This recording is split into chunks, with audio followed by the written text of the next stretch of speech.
पूस महीना है इसलिए अच्छा ठंडा लगा है। संदीप, तो फिर मुझसे प्यार क्यों किया? हाँ,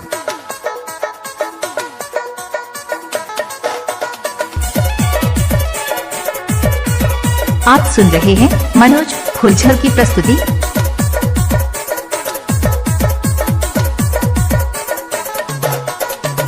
पूस महीना है इसलिए ठंडा लगा है।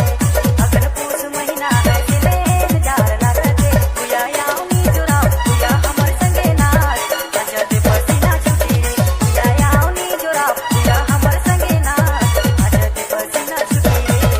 अगर पूस महीना है इसलिए ठंडा लगा है। अगर पूस महीना है इसलिए जार लगा है। भैया यानी जुरा भैया हमर संगे नाच चल हट।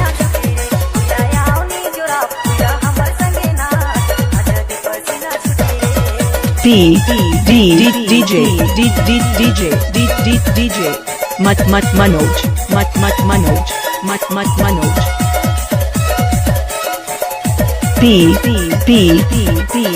S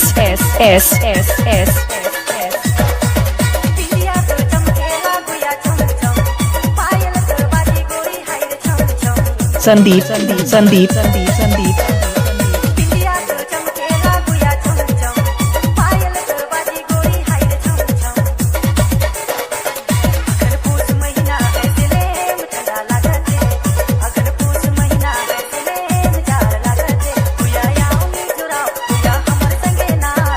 अरे जा जा।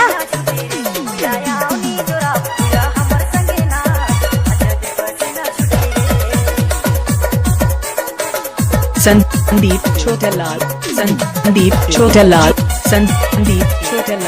केसी पारा केसी पारा गुमला।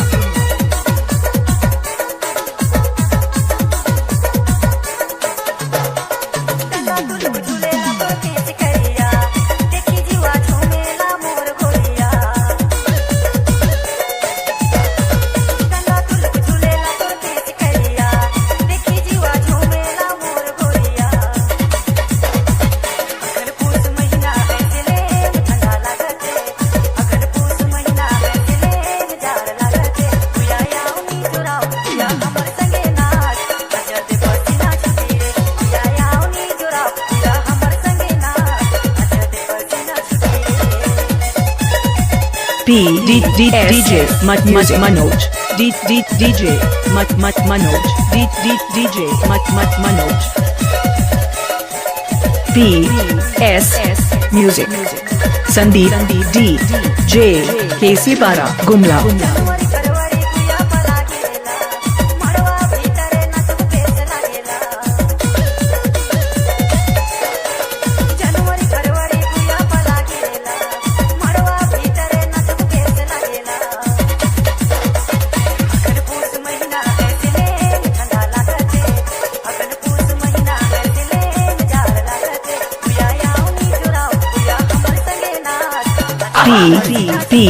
PS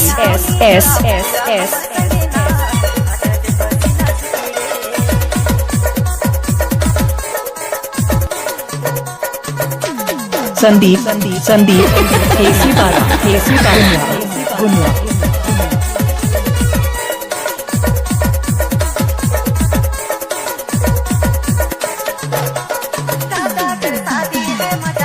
संदीप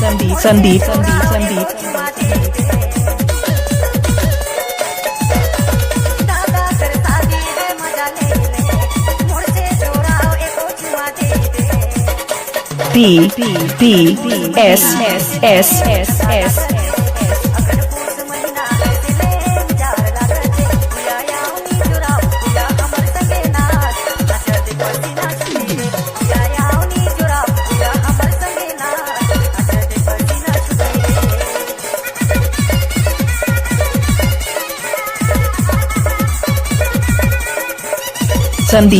संदीप अरे जा जा। केसी पारा गुमला।